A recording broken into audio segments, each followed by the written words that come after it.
그런데 이 목회라는 게 저 자신부터가 사실 목회 은사가 아니에요.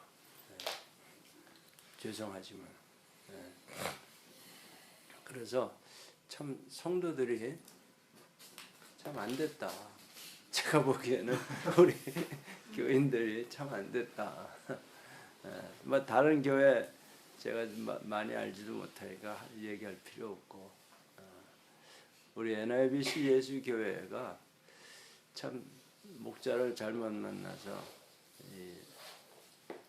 제대로 케어를 받지 못하고 있다라는 미안한 생각이 있습니다. 그런데 이 목회라는 게 뭐냐면 현실적인 것도 다뤄야 되거든요. 그런데 그 현실적인 문제를 다룰 때 가장 중요한 게 뭐냐면 이 관계예요. 관계 설정이거든요. 이 관계라는 게 얼마나 힘듭니까? 여러분 그렇게 사랑하고 뭐 응? 그렇게 서로 사랑한다고 그러면서 결혼을 했음에도 불구하고 그 부부 사이의 관계가 뭐 결혼한 사람들은 제가 얘기 안 해도 네. 잘 무슨 얘기인지 아시겠는데, 그런데 그 선교사들의 가정을 보면요 정말 심각합니다. 그래서 그러니까 상담하기 위한 그런 선교사도 있어요. 돌아다니면서 선교사들마다.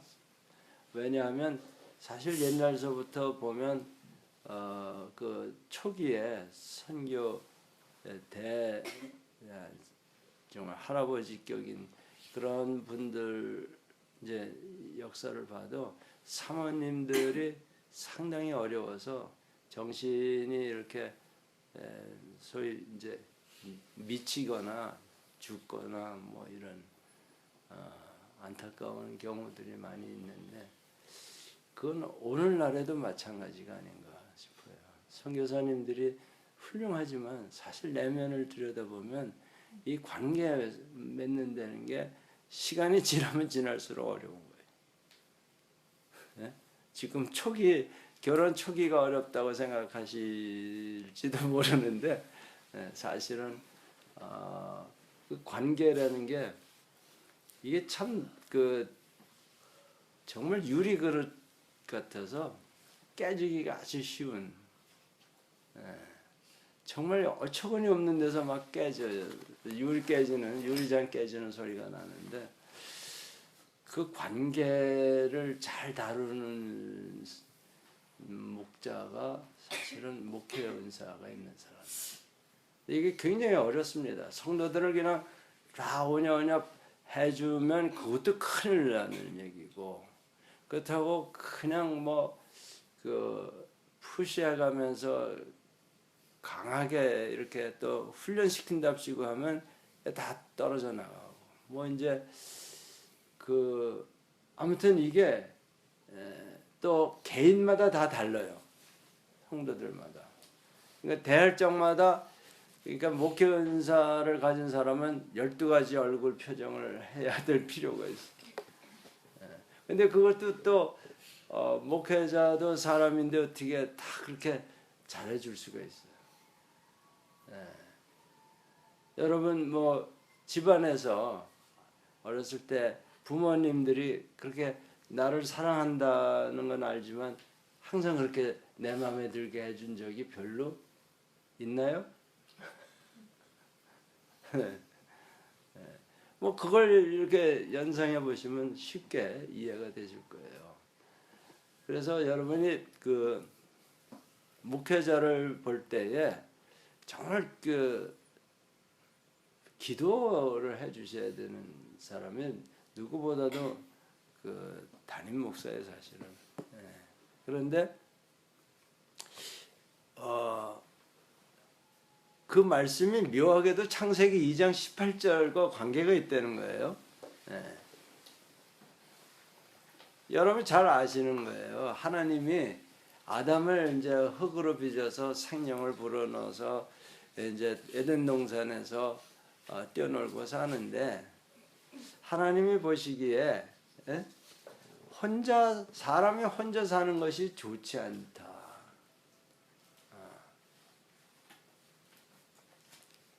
그래서 하나님이 그 아담을 위해서 그 돕는 배필을 지어 주십니다. 근데 이때서부터 이제 문제 생긴 거 아니에요? 돕는 배필 생긴 다음에 처음에 좋았죠. 내 뼈 중에 뼈요 살 중에 살이라. 내 목숨보다도 더 귀하다는 뜻인데 내 뼈 중에 뼈고 살. 그런데 그 돕는 배필이 아담을 도운 게 아니라 죽는 길로 인도를 한 거 아닙니까?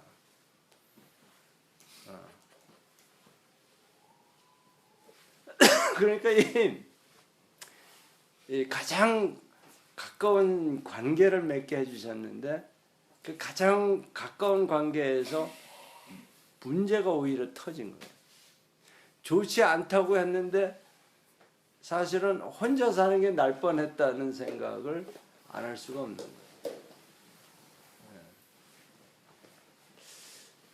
그 어떤 분은 이런 얘기도 해요.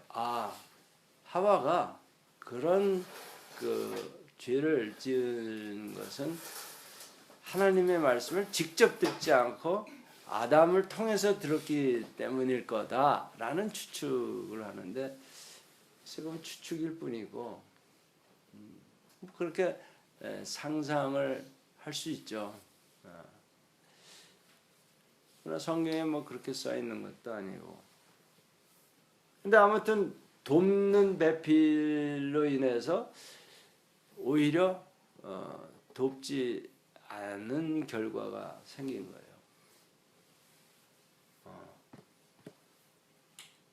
근데 그러면 이제 여기 결혼하지 않은 분들 이제 겁이 나는 게 사실 그런 걸 겁니다. 관계 맺는다는 게 어렵다는 걸 이제 어려서부터 다 이제 경험을 했기 때문에 친구 사이에서도 마찬가지고 남녀간의 관계에서도 마찬가지고 사회생활에서도 뭐 더 말할 필요 없이 이 관계 설정이 상당히 어려운 건데 여러분 어때요? 관계 잘 맺고 삽니까?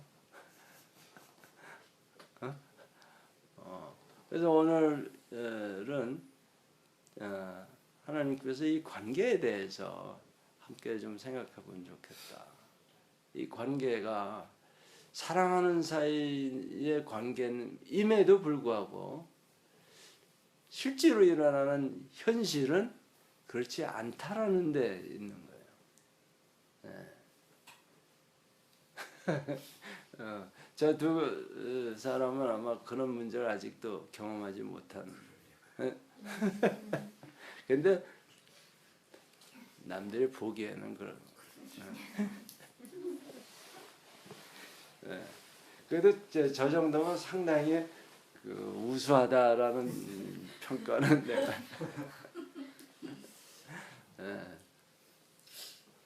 그런데 정말 돕고 있어요?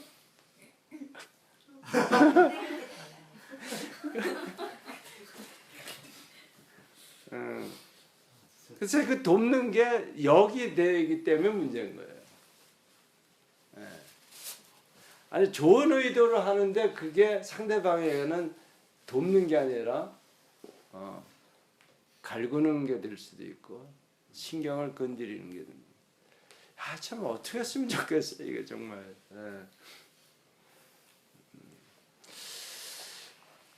웃으시는 분들은 제가 더 이상 설교를 안 해도 알 것 같은 표정들인데. 근데 관계를 맺는 데 있어서 첫째 나라는 게 있어요. 나.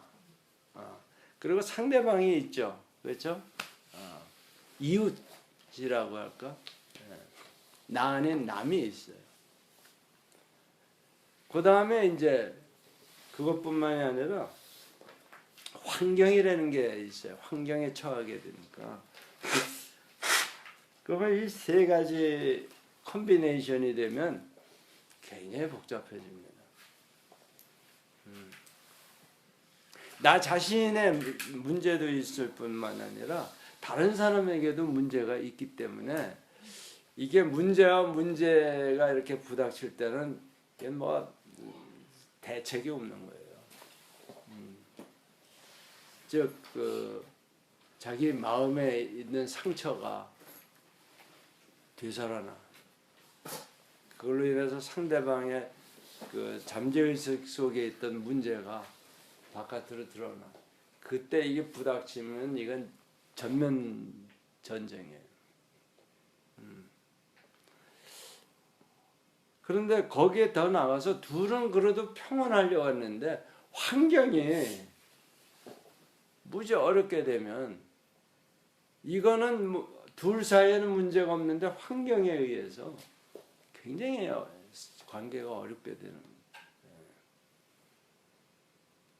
그러니까 첫 번째 우선 자기 자신들을 좀 살펴보셔야 돼. 나 자신은 어떤가? 우선 내 몸이 건강한가?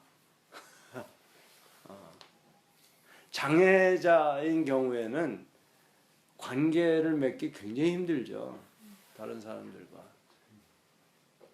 열등감이라고 할까? 저열감이라고도 하는데 그것 때문에 참 마음 열게 하기가 굉장히 힘듭니다. 장애인들. 우선 몸이 불완전할 경우 다른 사람과 관계를 맺을 때 굉장히 힘든데 근데 마음이 또 이 상처가 많은 사람들 이건 몸이 장애자인 것보다 더 어려운 것 같아. 그러니까 나부터 우선 문제가 많이 있는 거예요. 나 자신에게. 여러분 그것만 깨달아도 사실 많은 그 도움을 얻을 수 있을 거예요. 나는 괜찮은데 상대방이 문제다라고 생각하니까 이게 이제 끝나지 않는 전쟁이 일어나는 거예요. 내가 뭐 어떤데 뭐 이렇게 나오면 이거 정말 이건 참 힘든 건데 그다음에 그 유전적인 문제까지 또 있어요. 유전적인. 에?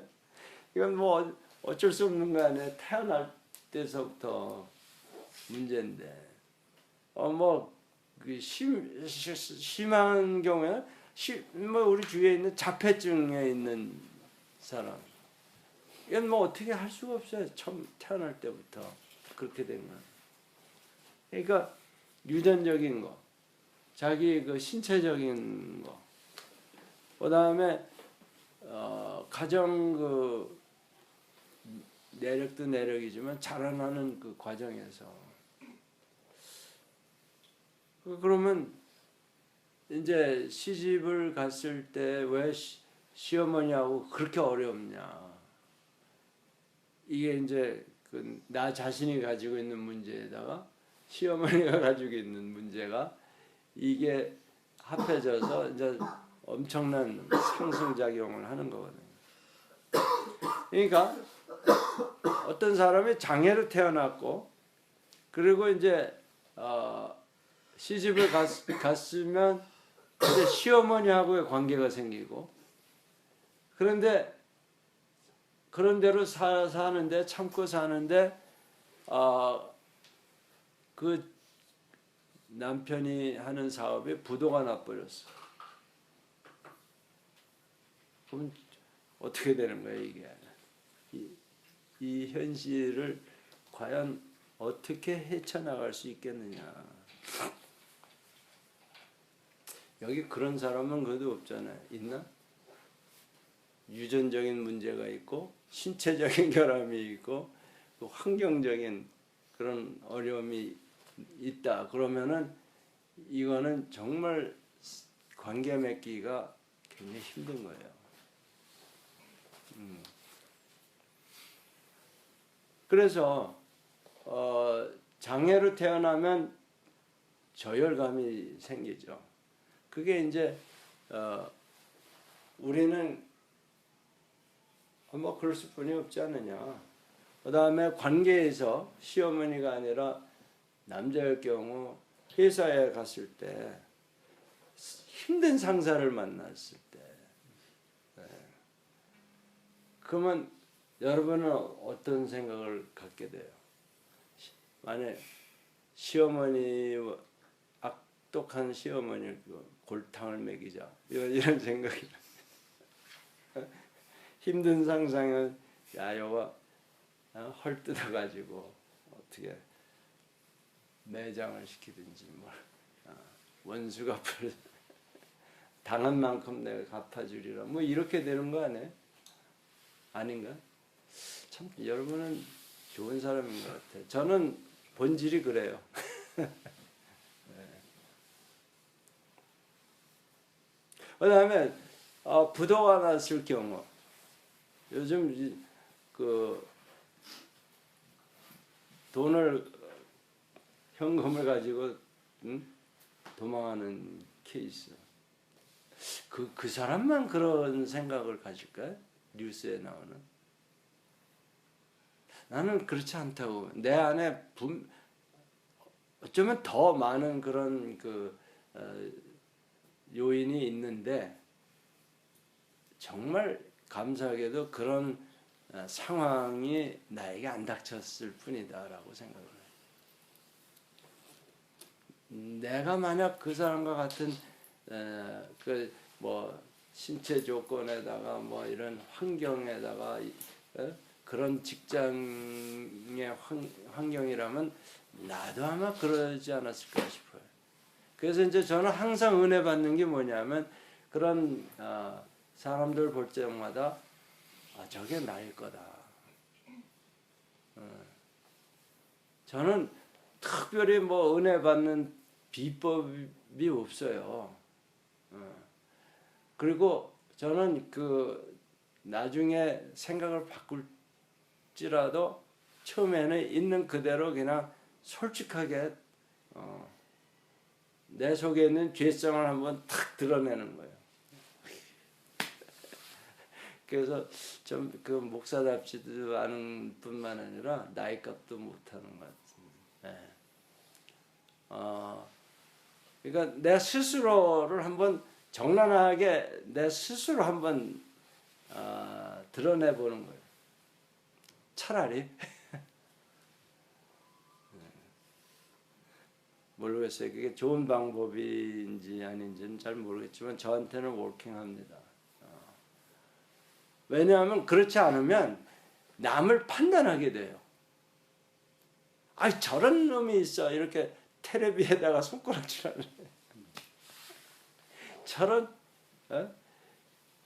죽일 놈이 있나 이렇게 된다.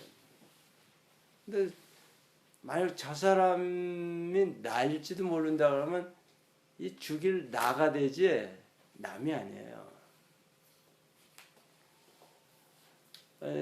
저의 한 신앙생활의 방법을 나누자면 이거 하나는 쓸만한 것 같아요. 내 눈에 보이는 것이 환경이나 남이 아니라 나일 수 있다는 거. 나도 언제든지 저렇게 악해질 수 있다는 거. 저는 제 자신이 악한 것만 보이는 게 아니라 갓난 어린애들도 상당히 악한 모습을 우리가 보잖아요. 뭐 지금은 뭐 뱃속에 있으니까 편안하겠지만 이제 나봐요.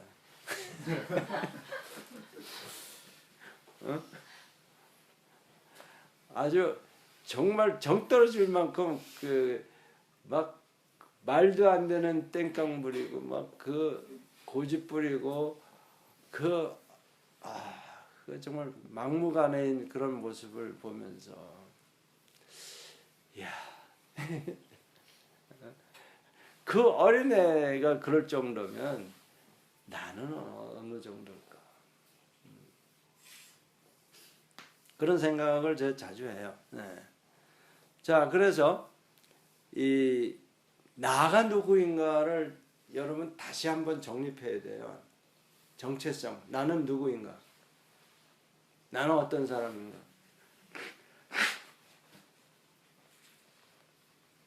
왜 우리가 성령 찬송을 하냐면요. 성령 충만이 안 되면 다 똑같아요.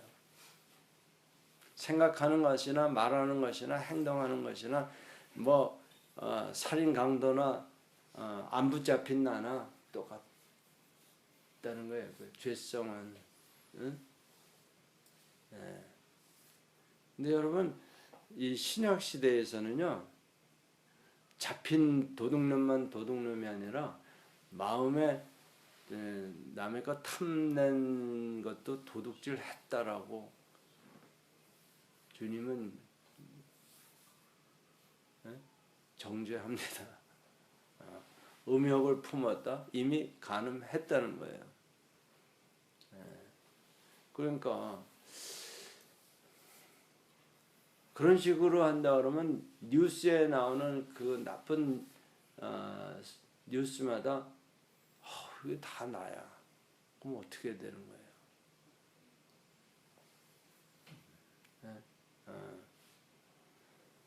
그래서 그거를 면하는 방법은 새로운 나를 의식해야 돼요. 인식해야 되고, 즉 성령으로 거듭난 나라는 정체성을 여러분이 기억하셔야 됩니다. 고린도전서 3장 6절이나 뭐 6장 19절에 나오듯이 너희가 하나님의 성전인 것을 알지 못하느냐. 즉 성령이 안에 계신다라는 것. 내 안에 성령이 계시다는 새로운 나를 여러분이 기억하셔야 돼요.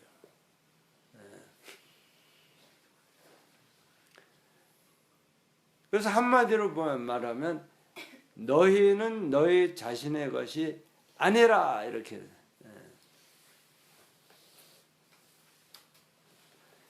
이 깨달음을 여러분이 오늘 깊이 간직하시길 바랍니다.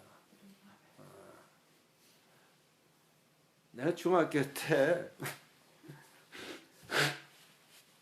상업선생인데 애들이 예전에는 선생님이 칠판에 뭘 계속 썼잖아요. 분필로. 근데 그 선생님은 아무튼 칠판에 가득 차도록 들어오시면 계속 뭘 써요. 그러니까 애들은 뒤에서 이제 떠들고 잡담하고 그러다가 이제 이분이 화가 나서 돌아서서 보니까 이 한 놈이 계속 떠들고 있으니까 이 선생님이 뭐라고 그랬냐면 너무 화가 나가지고 네가 너냐? 그 전부들 뭐 벙쪄가지고 이게 뭐지? 네가 너를. 네, 근데 그 후로 제가 그걸 한참 생각해봤어요. 그 말을. 네가 너냐? 어때요? 권사님이 생각하는 응?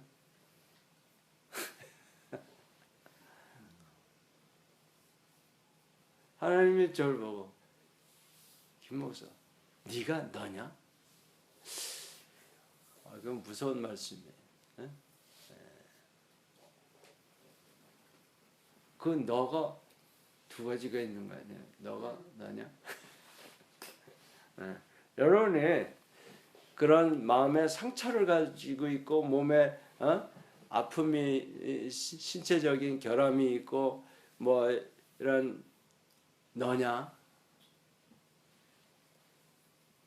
그게 너냐?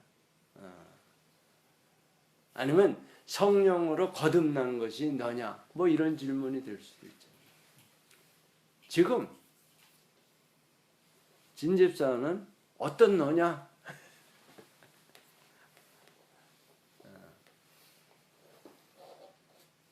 우리 두 가지 모습을 가지고 있기 때문에 나의 정체성이 뭔가를 그걸 잃어버리면 이제 관계 맺을 때 굉장히 문제가 터지는 거예요.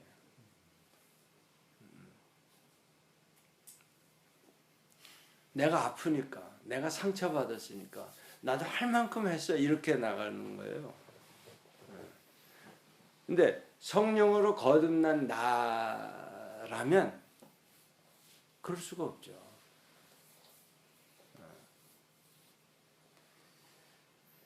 그러니까 관계 맺을 때 그러니까 성경에서 보면은 네가 주의 일을 할 때 말을 하거나 뭘 하거나 성령이 주시는 힘으로 하라. 봉사도 성령이 주시는 힘으로 하고 성령님이 주시는 말을 하고 하나님이 말씀하시는 것 같이 말하라는 거 아니에요. 즉 성령님이 하시는 것 같이 하라. 그러니까 성령님이 그렇게 야비하게 얘기를 합니까? 아니잖아요. 그러니까 여기 첫 번째 나에 대해서 정체성을 어느 정체성을 갖느냐에 따라서 이 관계가 꼬이기도 하고 풀어지기도 하고. 네. 그러니까 여러분이 성령이 얼마나 중요한가를 여러분이 깨달으시고 정말 성령님을 잘 모셔야 돼요. 우리 성령님이 우리 안에 들어와 계십니다. 그런데 이 성령님을 인식 안 해주면은 성령님은 가만히 엎드려서 가만히 계세요. 좀 저같이 야 이러면 안 돼 하고 뭐 좀 이랬으면 좋겠는데 성령님은 안 그러시더라고요. 그래서 내가 한참 기도를 했어요. 성령님 좀 나서서 좀 이렇게 하시지. 그때 그분은 인격자라 그렇게 안 하셔요. 자기를 부르기 전에는 절대 안 나서요. 네. 그걸 아셔야 돼요. 성령님하고의 관계에서 성령님 도와주세요. 성령님 아니면 이렇게 부르기만 해도 그러니까 예수의 영이니까 막 성령님이 생각 안 나면 예수만 불러도 됩니다. 근데 예수 부를 생각이 안 난다는데 문제가 있는 거예요. 내가 지금 열 받았는데 무슨 예수 생각이 나? 이 죽일 놈이.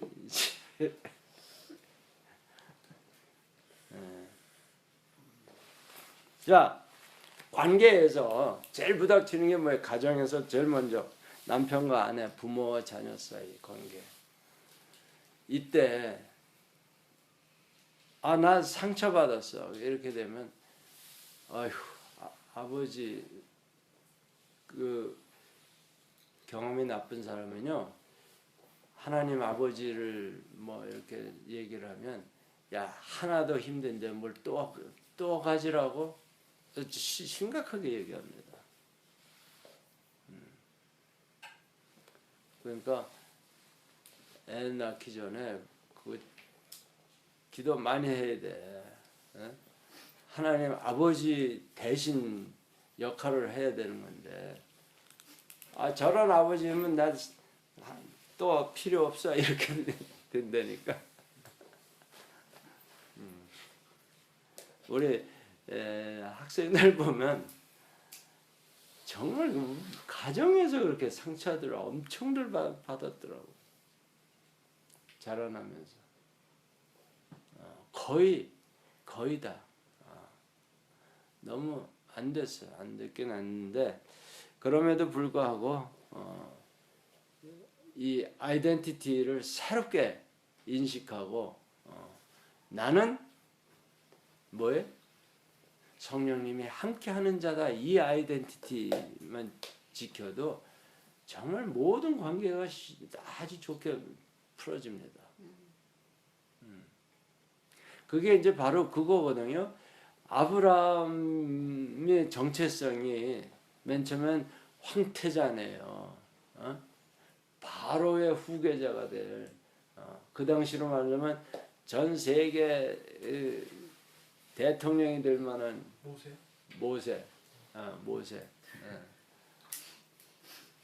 그랬는데 그거 갖고는 영적인 좋은 관계를 맺을 수가 없어요. 이스라엘 백성을 인도할 수가 없는 거예요. 그래서 그 바로의 그 후계자라는 그 정체성을 지워버리는데 40년이 걸린 것 같아. 정말 쓸모없는, 정말 나는 이제 세상에 쓰레기다 할 정도로 망가뜨려 놓으신 다음에 부르시는 이유가 있어요. 너의 정체성은 왕자가 아니라는 거예요. 바로의 아들이 아니라는 거예요.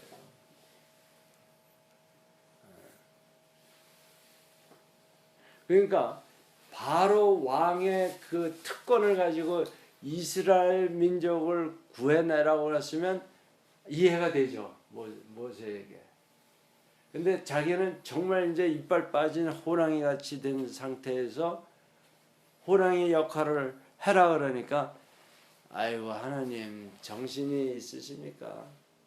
지금 내 꼴을 보셔서 그 말이에요. 내가 누구건데 뭐 민족을 인도하라? Who am I? 라는 질문 속에 그런 그 리버프 영어로 말하면 이 대드는 내용 거기 그게 있는 말이에요. 그게 리버프 알지?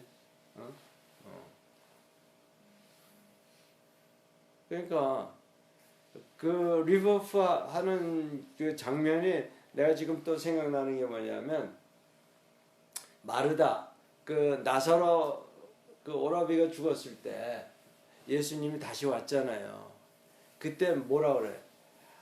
아, 왜 이렇게 싸돌아 다니십니까? 여기 예수님이 계셨더라면 우리 오라비가 죽지 않았을 텐데. 이게 리버프예요. 책망하는 거예요. 그러니까 이제 모세도 아니 날 이렇게 몹쓸게 만들어 놓은 다음에 이제 와서 뭘 하라고 합니까? 그런 뜻이 거기 담겨 있어요. 내가 누구건데 그런 일을 하라고 하십니까? 그러니까 뭐라 그래 하나님이? 하나님 뭐라 그래? 너는 그런 이빨 빠진 호랑이도 아니고 바로의 그 왕자도 아니고 뭐해? 뭐라 그랬어요? 아 이거 굉장히 중요한 건데.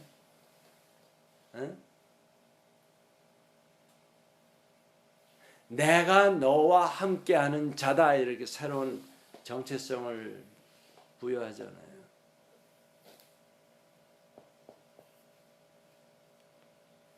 아 여러분 똑같은 정체성을 주신 거예요 예수님이. 언제? 십자가. 거짓말하고 있어요. 부활하셔서 승천하기 전에 마태복음 28장에 뭐라고 했어요? I will be with you forever at the end of this world. 이 세상 끝날까지 너와 함께 하리라. 이게 저와 여러분에게 준 정체성이에요. 이걸 자꾸 잃어버리니까 관계 다 틀어지는 거예요. 아, 내가 그런 거 어떻게 해요? 대뜸 그 소리 나오잖아. 교회에서 이것 좀 하나.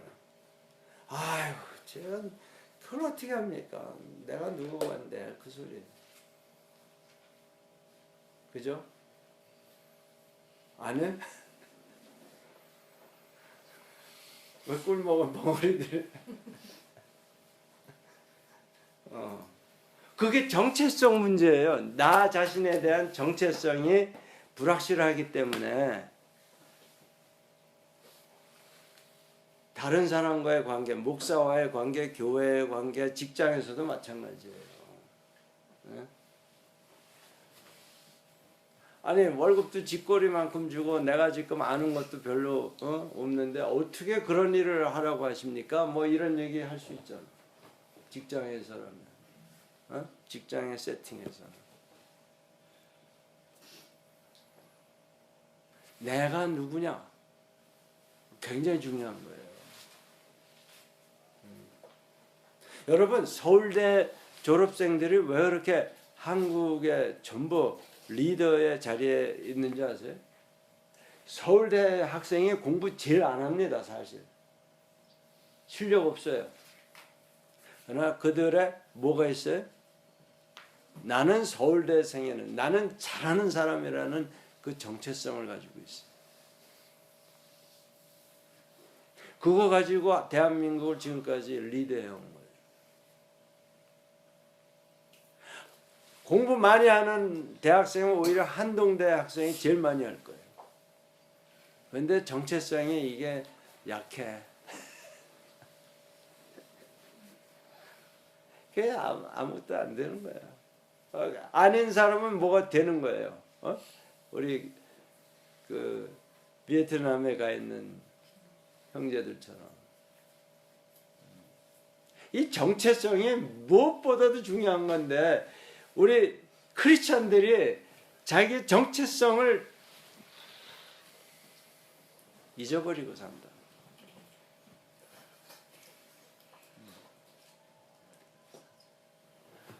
여러분 부잣집 아들들이 못됐지만 그래도 자기는 그 힘 있는 아버지의 아들이라는 그 정체성이 있어요. 소위 옛날에 양반들, 양반 자제들 다릅니다.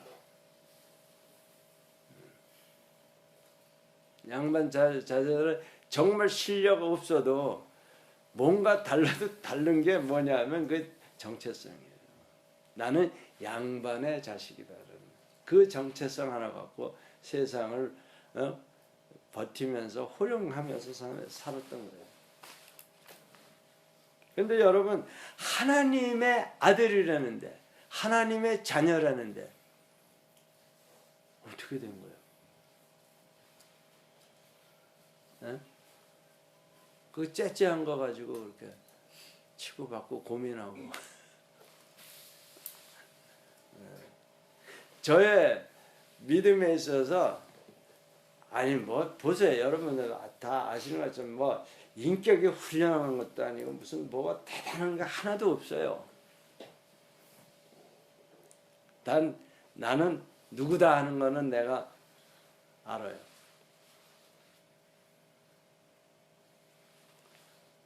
그거 건드리면 내가 가만히 안 있어.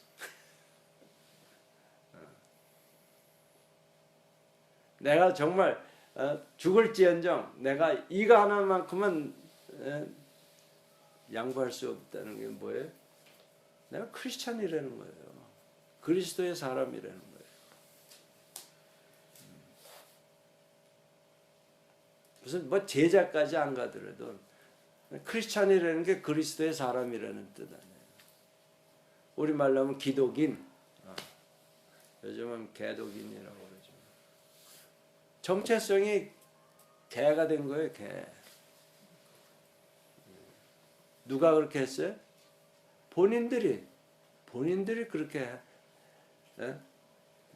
행동을 했기 때문에 그 소리 듣게 되는 거예요. 양반이 그렇게 실력 없어도 저 사람은 양반 자제야 이러면서 떠받들어 줬어요. 실력 그렇게 없이 4년 내내 간신히 패스해서 졸업한 서울대생이 그래도 저 사람은 서울대 출신이야. 뭐 안 그래 지금 사회에서? 안 그러니? 거기는 그런 학생도 없구나. 그 회사는. 아직도 세요. 서울대생이면 뭔가 달라요. 서울대생들은. 그게 뭐예요? 나쁘게 말하면 프라이드예요. 근데 그게 정체성이라고. 하다못해 내가 졸업한 고등학교에 대한 그 정체성도 대단해요. 비록 나는 이럴지라도. 어? 여러분, 하늘의 아들인데 하나님의 자녀라는 정체성이 그렇게 쉽게 무너지냐 이거예요.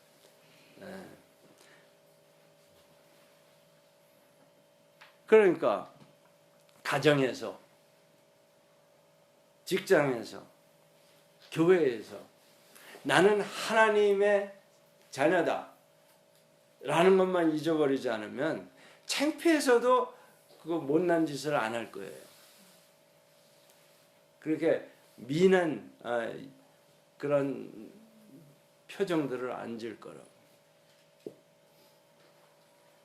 그 말을 할 때라도 내가 이러면 안 되지 하고서 입에 자갈을 물릴 거라고. 그게 입에 자갈을 물리셔서 하는 거예요. 시편 141편 그렇죠? 3절. 네. 이게 입에 파수꾼이 필요한 분이야. 그걸 근데 그게 딴 게 아니라 나도 그거 그림 붙여놓고 그 자물쇠 잠기는 그런 그림이 있었어요. 엽서 같은데 그거 붙여놓고 내가 살았는데도 안 되더라고.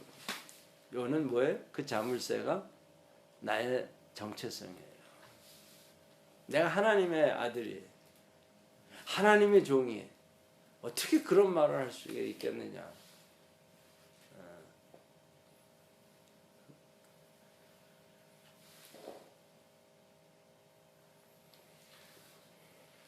그러니까 이 내가 처해진 지금 저열감이라든가 또는 미워하는 그런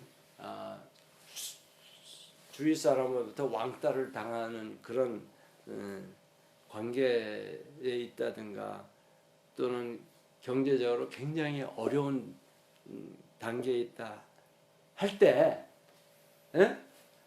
안 그래요? 다 괜찮아요? 저 지금 굉장히 경제적으로 어렵거든요. 그러나 이게 실상이 아니라 허상이라는 거예요. 그러니까 하나님의 자녀라는 그 정체성을 가지고 있으면 이 세상에 눈에 보이는 게 허상이라는 거예요.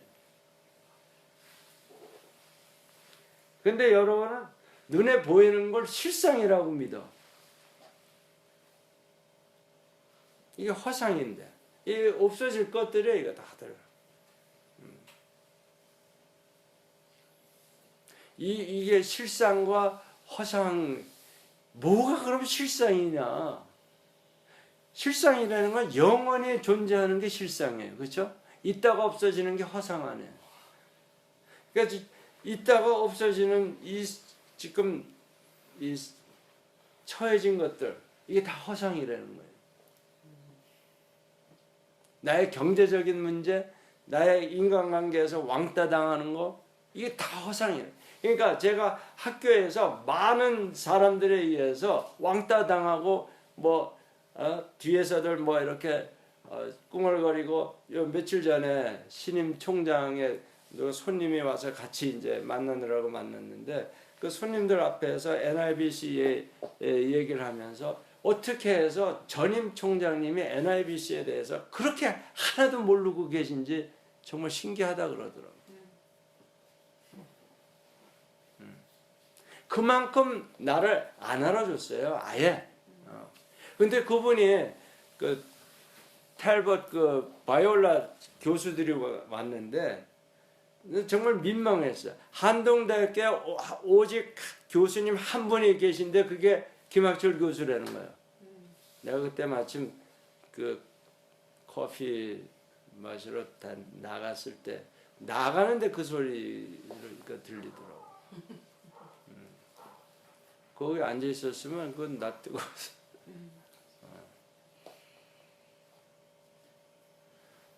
그러니까 나의 그 정체성 때문에 자존감이라고 해도 좋아요. 자존감 때문에 10여 년간 누가 뭐라고 그래도 뭐 나는 나다야 한마디로.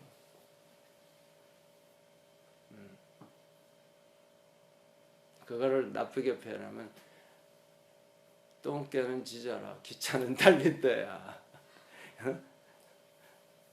기차 달리는데 옆에서 개가 짖는다고 기차가 씁니까?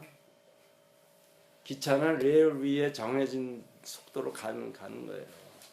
하나님이 나를 위해서 깔아놓은 레일을 따라서 나는 그 속도로 그냥 달려가면 되는 거예요. 그게 나의 정체성이에요. 누가 뭐래든 간에 나는 나의 갈 길을 갈 수밖에 없어. 뒤돌아볼 수도 없어. 기차가 가다가 뒤돌아다 보면 큰 사고 나잖아. 가다가 서도 문제 아니야. 그러니까 지금 현재 내 주위에서 평가를 자라를 하든지 욕을 하든지 뭘 하는 게 이게 다 뭐라고요? 허상이에요. 그거에 신경 쓰지 마세요. 심지어 사탄이 너는 나쁜 놈이다. 너 이런 짓을 하면서 무슨 목사냐 할 그것도 허상이에요.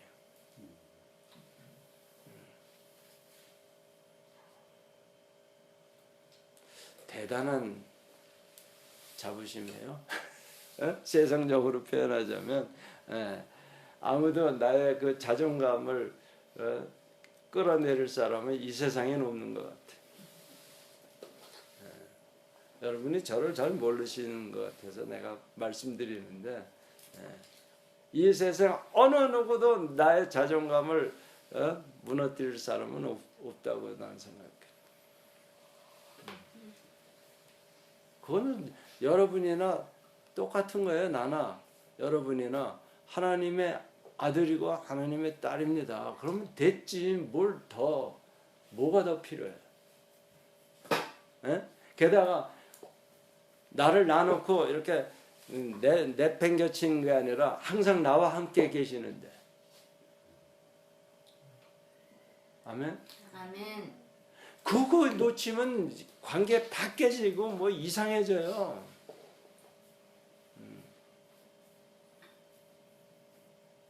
자, 실상 내가 장애자라 할지라도 실상은 뭐예요? 귀한 사람입니다. 그게 실상이에요. 그 아주 잘 증명해 주는 사람이 송명희. 얼마나 멋있는 실상을 가진 실상 속에서 사는 사람 아니에요. 그건 천국에 가도 그대로 인정받는 하나님이 기억하시고 생명책에 기록이 돼 있을 거예요. 그가 쓴 시는 나 세상에 남 가진 것 없으나 남이 모르는 것 나는 가졌네. 엄청난 자존감이. 오히려 송명희의 그 뇌성마비는 화상이고 그 송명희의 그 귀한 자존감이 실상이라는 거예요. 아시겠어요? 여러분이 이걸 거꾸로 알기 때문에 이게 문제인 거예요. 눈에 안 보이는 게 실상이다 생각하면 돼요. 오히려. 그래서 하나님의 말씀만이 실상이에요. 하나님의 말씀만이 진리입니다. 조금 전에 나한테 누가 그 최바울 선교사가 보는 걸 보니까 미국에서 참 이제는 동성연애는 죄악이라고 표시된 성경을 다시 써야 된다고 주장하는 사람이 있어. 뉴욕 타임스의 주간이래나.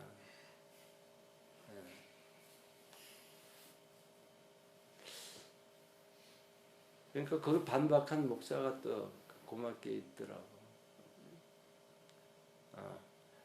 그게 성경에서 그거 하나만이 아니라 그걸 부정하게 되면 다 부정하게 되는 거예요. 아니 그거는 틀렸고 다른 걸 맞고 이렇게 되면 성경이 그 존재 가치가 없어지는 거예요. 그런데 나는 여러분이 이거 증명하라고 그랬을 때 성경이 정말 모호한 오류가 없는 참이냐 했을 때 여러분 생각해 보세요. 지금도 1년에 기독교 신앙 지키느라고 순교하는 사람이 10만 명이에요. 그 지금까지 그 금년만 그런 게 아니라 지금까지 수천 년간 계속 그만큼씩 죽었다는 게 통계예요. 순교자지, 순교자. 한번 생각해 봐야 되잖아. 이게 도대체 뭐길래 하나뿐이 없는 생명을 내놓을 정도로, 그것도 한두 명이 아니라 수십만 명이 매년 자기 목숨을 거는가. 거기 앞에서는 좀 겸손해야 될 것 같아. 그 사람들이 다 잘못된 거다라고 얘기하기엔 너무나 많은 사람들 아니에요. 나는 이 뭐 신학적으로 뭐 따지기 이전에 우선 팩트로 한번 봐라야 돼. 아니 뭐 다 그런 IS 이 녀석들이 그 크리스찬들을 가서 목 따서 죽이는 21명인가 쫙 앉혀놓고 하는 거, 그게 가능합니까? 그렇게 순순히 나 목 따셔 하고 가만히 앉아 있는 게.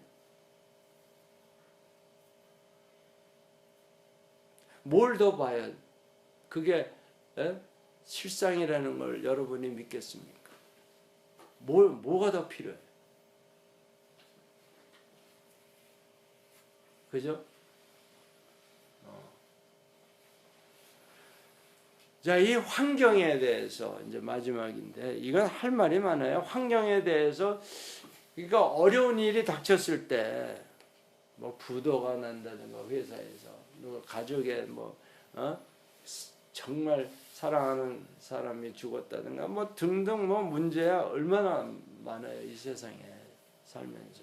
근데 성경에 보니까요, 그 문제들 내가 여기 앉아서 지금 설교하려고 쭉 뽑았더니 너무 많은 거예요, 이 환경 문제에 대해서. 우선 마태복음 1장에 나오는 그 네 여인, 다말, 라합, 룻, 마리아, 이 네 사람이 여자임에도 불구하고 예수님 족보에 등록이 됐습니다. 기록이 돼 있어. 이 대단한 사건인데, 다말이나 라합이나 룻이나 마리아나 이게 전부 위기 상황을 만든 거예요.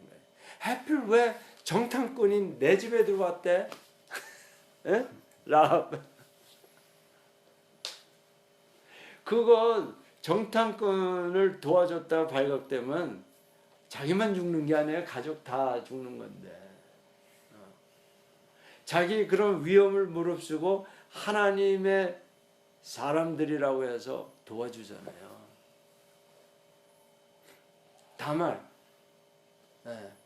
아니 자기가 꼭 메시아를 낳는다는 걸 그거 어떻게 알아? 그렇다고 메시아를 낳을지도 모르니까 남자아이를 낳아야 된다 그러고, 시아버지가 그 하나 남은 아들을 안 주니까 변장을 하고 가서 아이를 베는데, 이 과부가 정당한 절차를 밟지 않고 아이를 베면 불살로 죽이는 거예요, 그때 법이. 그런 위험을 왜 무릅썼냐 이거예요. 위기 상황이에요. 룻도 마찬가지고. 이스라엘에 가면, 유대에 가면 이방인 여자를 누가 알아줍니까? 거지가 돼서 온 처지에. 그래도 어머니의 하나님이 나의 하나님이다 하고 따라가는 이 룻은 도대체 어떤 바보냐 이거예요.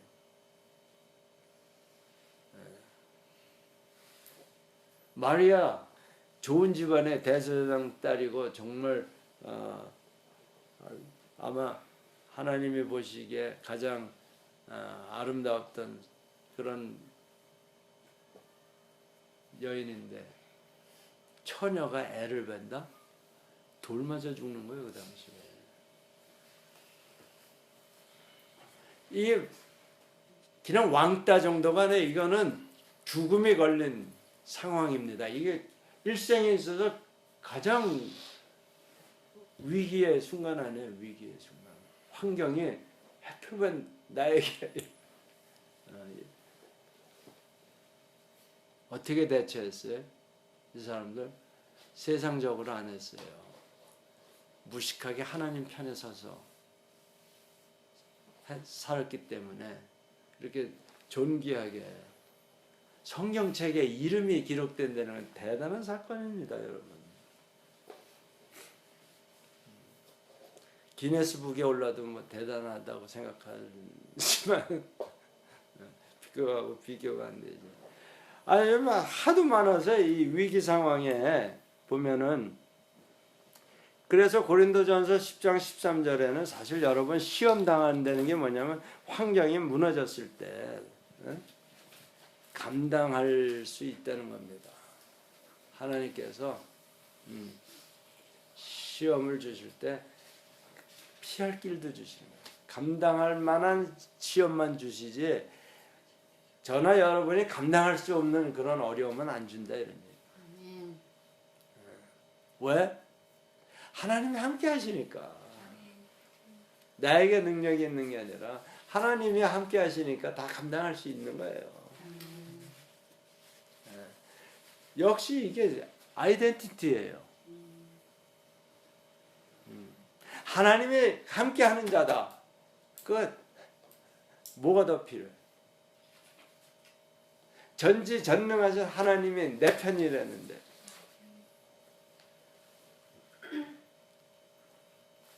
그래서 시험을 당하거든 고난을 당하거든 온전히 기쁘게 여겨라. 이때 하나님이 정말 실력 발휘 한번 하실 모양이구나.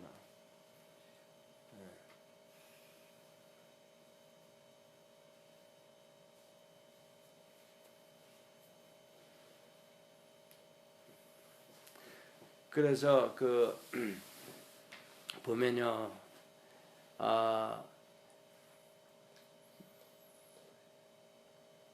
요셉이 굉장한 그 위기에 처합니다. 그게 뭐예요?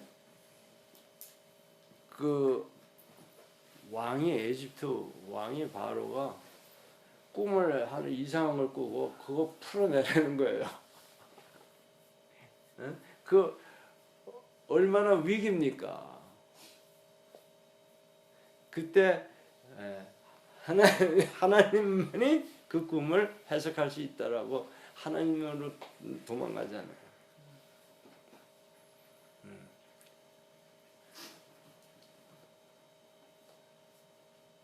나 같았으면 그건 몰라요. 근데 몰라야 할 수도 없어요. 그때 모른다 그러면 다 죽인다 그러니까.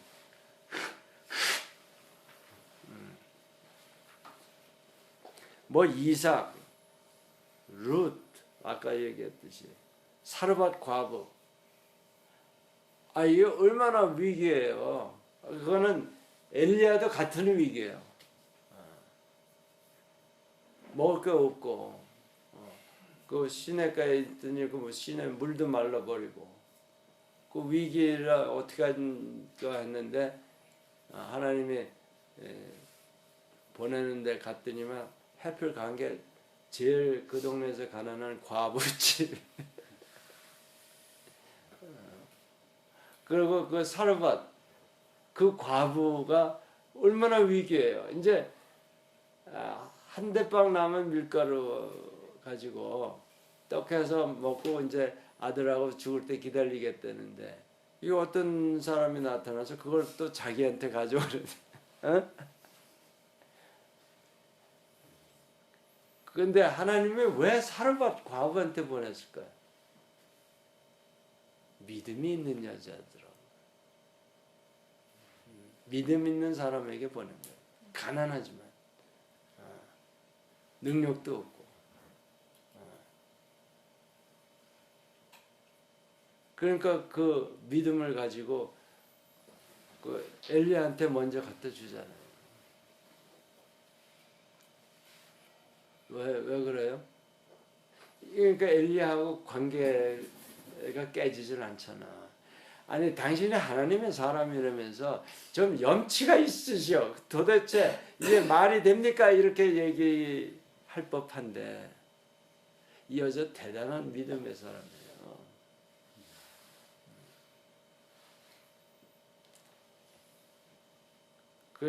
그러니까 어떻게 해요? 하나님의 그 가뭄이 끝날 때까지 계속 정말 우리 만에서 나오듯이 밀가루 그 통에 계속 쌓이는 거 아니에요. 매일 일용할 양식이 매일 들어오는.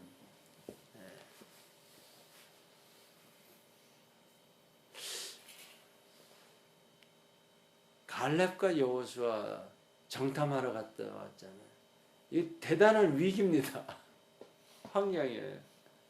그때 어떻게 했냐? 하나님 공통적인 게 전부 목숨 걸고 하나님 편에 섰다는 거예요. 왜? 정체성이 뚜렷한 거거든요. 하나님이 우리와 함께 하신다는 거예요. 한마디로 얘기하면.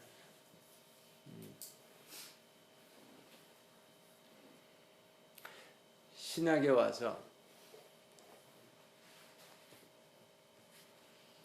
예수님이 설교를 너무 신나게 길게 며칠씩 하셔가지고 사람들이 다 지치고 먹을 게 없어졌잖아요. 떨어졌잖아요. 얼마나 위기입니까? 이게 집회 준비한 위원들, 제자들 아니에요. 제자들. 근데 이 제자들 중에 머리가 좋은 사람이 있고 나쁜 사람이 있었는데 빌립이 이 계산이 빠른 사람이에요. 그러니까 예수님 앞에 가서 이 많은 사람 하려면 200데나리온, 그러니까 200일 월급을 받아야 이만한 사람들을 먹일 수 있다. 뿐만 아니라 이 산 중에 빵 가게가 어디 있냐? 어디서 사냐? 이 얘기를 하는 거예요. 예수님한테. 얘는 뭐예요? 지금 빌립은 허상을 얘기하고 있는 거예요. 여러분 그게 현실이라고 얘기할 거예요.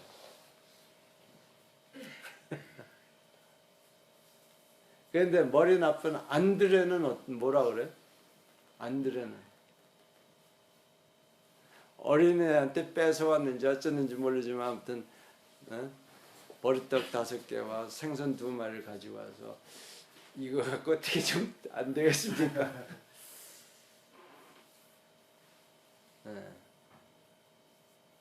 이 실상을 얘기하는 거예요.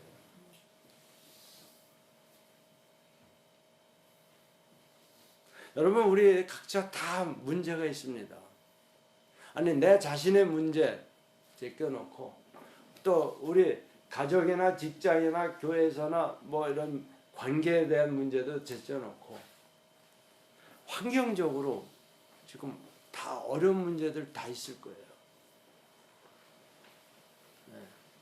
사업 잘 돼요? 불법 체류죠. 문제가 없을 수가 없지 환경에서. 그것을 어떻게 대처하느냐 하는 얘기를 하려고 하는 거지.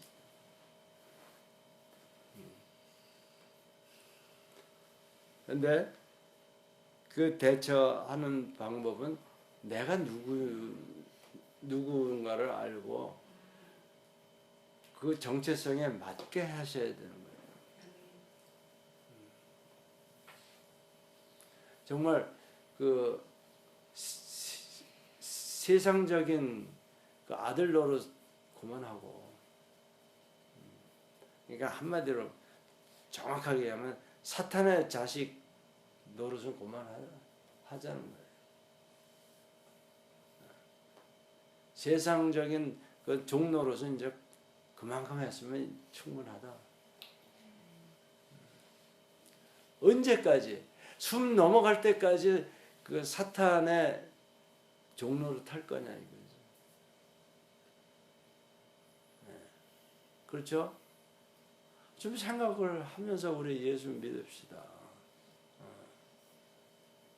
너무 웃기는 얘기 하네요. 아니 왕의 아들이 잘못해서 변장하고 이 시정에 나갔다가 이 거짓대들한테 붙잡혀서 같이 거짓 노릇을 한다 할지라도 자기가 누구인 것을 알면 다른 거지하고는 다르게 행동했을 거예요. 근데 여러분 세상 사람들과 다르게 행동합니까?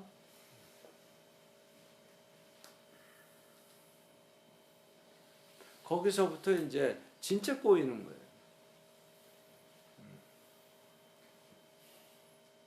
내가 하나님의 아들이라면 하나님의 약속의 말씀이 나에게 적용이 되죠. 아멘. 아멘. 그게 뭐예요? 마태복음 6장 33절. 하나님의 자녀라면 먼저 하나님의 일을 해야지. 세상 일, 뭐 마귀가 시키는 일, 세상이 하라는 거, 그거 하면 그 하나님 자녀가 아니지. 하나님 자녀답게 할 때 하나님의 말씀, 약속의 말씀이 그대로 이루어지는 거예요. 아멘. 그러니까 아까 쭉 열거한 사람들이 하나님의 약속의 말씀대로 행동한 사람들이에요. 하나님 편에 서서. 이 말씀만이 실상인데, 다시 말해서 말씀에 운동력이 있다고 그랬어요. 에너지가 있어요. 말씀은. 그래서 운동력이 나타남을 통해서 불가능한 것이 없게 만드시는 거예요. 말씀으로 천지창조를 만드셨다는 걸 정말 믿습니까? 그렇다면 그 말씀이 나에게 그대로 적용이 돼야 될 거 아니에요. 즉 말씀이 에너지가 있어서 그 말씀이 운동을 해가지고 정말 불가능한 것을 가능하게 만들 때 이것을 뭐라 그래요? 하늘나라가 이 땅에 임했다는 거예요. 그게 주기도문이에요. 뜻이 하늘에서 이루어진 것 같이 땅에서도 이루어진다. 그겁니다. 예수님이 그렇게 기도하라고.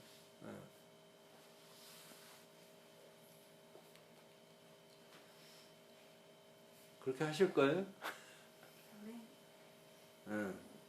하늘 나라가 임해야 되는 거예요. 그게 우리 할 기도 내용이지. 뭐 돈 잘 벌게 해주세요. 이건 아니다 이거예요. 에? 박형제.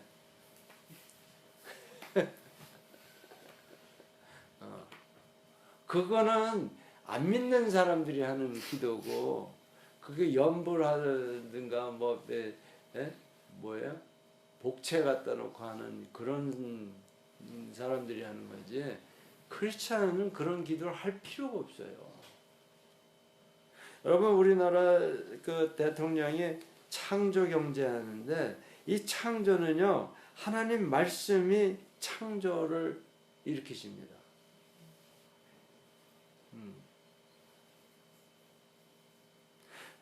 다시 말해서 여러분의 학생이 없으니까 여기 이제 학교 얘기할 필요 없고 직장이든 가정이든 모두 하늘나라가 임하는 이 생활 현장이에요.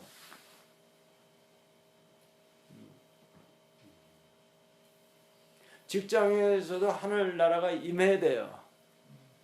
가정에도 하늘나라가 임해야 돼.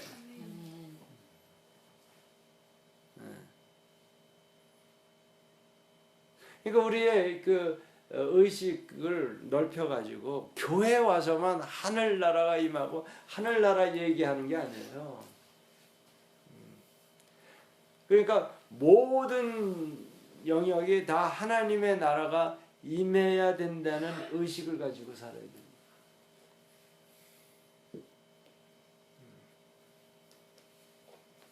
아멘. 아멘. 그래서 성령님의 창조적인 운동력이 나타나는 것을 은사라고 그래요. 무슨 뭐 방언하기도 하고 무슨 뭐 신유의 은사가 나타나고 하는 것만이 아니고 성령님의 운동력으로서 나타나시는 것. 그게 뭐냐면요. 며칠 전에 제가 그 새벽 큐티에 쓴 게 있어요. 신비를 체험하고 싶으십니까? 그러면 자기 그 상식이나 고정관념을 뛰어넘어서 나가라. 그러면 신비 체험을 할 수 있다. 바로 그 얘기예요. 내가 눈에 보이는 그 한계, 그게 허상이니까 그거 박차고 그 바깥으로 한 발 더 나가봐라.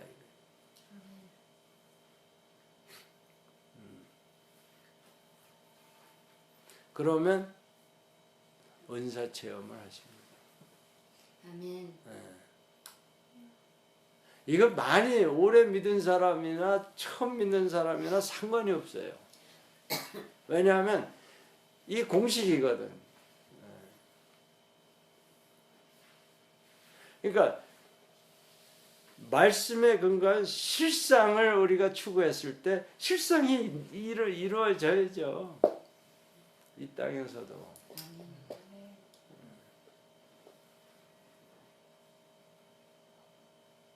그러니까 내 삶의 현장에서 이런 그 창조적인 그걸 기적이라고 보통 얘기하죠. 이적. 이게 일어나지 않으면 나에게 은사가 없는 거예요. 한마디로 말하면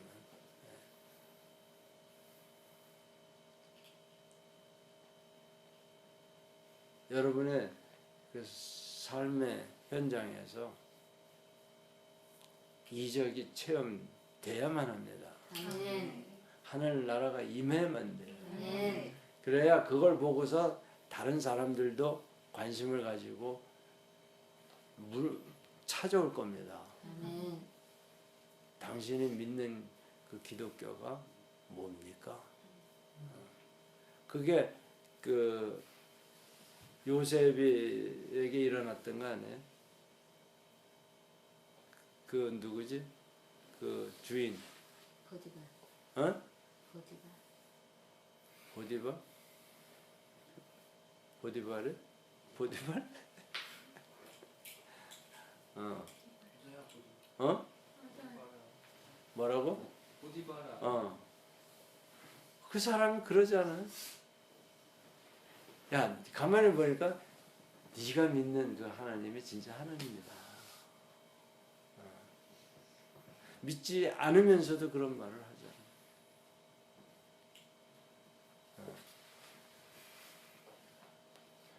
그러니까 열심히 일하시는 거, 노력하는 거 좋은데 그 노력하는 게 허상이 되면 참 억울하잖아요. 내가 열심히 일했는데 그게 허상이야. 나는 진짜인 줄 알고 막 밤새면서 했는데 그게 허상이야.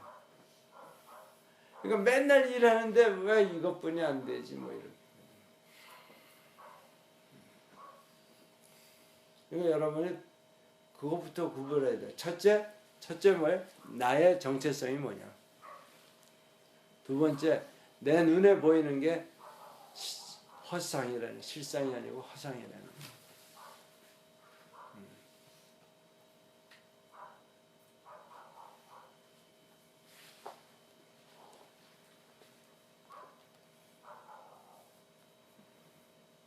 다시 말해서 참 진리가 아니라는 거예요. 과학의 그런 뭐 이것도 다 뭐예요? 참 진리가 아니라는 거예요. 과학적인 진리는 한계가 있어요. 그 시스템 내에서만 맞는 거지. 그 시스템이 바뀌면 it doesn't work. 그러니까 중력의 법칙이 우주의 지구 바깥으로 나가면 적용 안 되는 것 같이 둥둥 떠다니죠. 참 진리는 지구 안이나 지구 바깥이나 어디 우주 어느 곳에서도 참여해야 그게 진리인 거예요.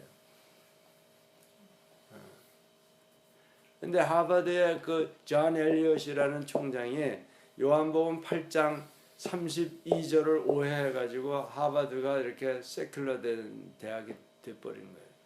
진리가 너희를 자유케 하리니 해가지고 그 진리가 과학적인 진리로 그 사람은 깨달았어. 근데 그 진리가 뭐냐면 그 앞절 31절을 보면 너희가 말씀에 거하면 나의 제자가 되고 예수 제자가 되고 그러면 진리를 알지니 예수 제자가 된 다음에야 참 진리를 알 수 있다는 거예요.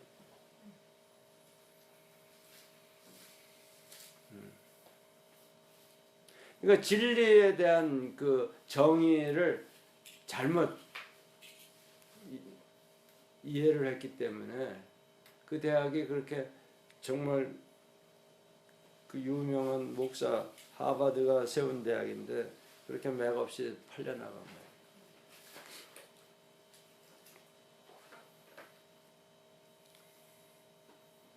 그러니까 참 진리라는 말이 지금까지 얘기한 컨텍스트에 의하면 뭐예요? 실상이라는 거예요. 실상. 그게 진짜라는 거예요. 진짜. 진짜 베개는 말씀이다 이거예요.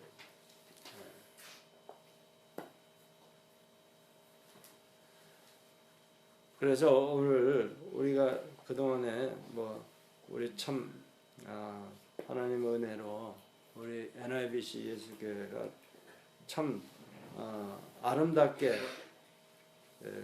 성장을 해왔는데 여기서 이제 3주년 기념이 다음 주에 3년이 됐다는 거예요 벌써. 와 이제 3년이면 이제 좀 커야 되는 거 아니에요. 그래서 여러분이 지금 키 멤버입니다. 정말 여러분이 정말 오늘 내가 이 실상이 뭔가만 알면 내가 누군가 알고 그 실상이 말씀이라는 것만 여러분 확실히 알게 되면요 정말 더 아름다운 교회로 또 그리고 여러분들 삶의 현장에서 하나님 나라가 임하는 아멘. 그래서 그렇게 될 때에 내게 샘솟는 기쁨이 나옵니다. 아멘. 하나님 나라가 임하면 그냥 샘솟는 기쁨이 나와요. 행복이 아니야. 그 정도가 아니야. 행복보다 더 위에 있는 남이 막을 수 없는 기쁨이 내게 임하는 거예요. 그게 하나님 나라예요. 그게 하나님 나라. 내게 샘솟는 기쁨, 내게 샘솟는 기쁨, 내게 샘솟는 기쁨 넘치네. 계속 하세요. 내게 샘솟는 기쁨, 내게 샘솟는 기쁨 넘치네. 할렐루야. 네, 그 기쁨이 넘치게 하시기 위해서 오늘 우리 이렇게 정말 발바닥도 찔려가면서 고행의 길을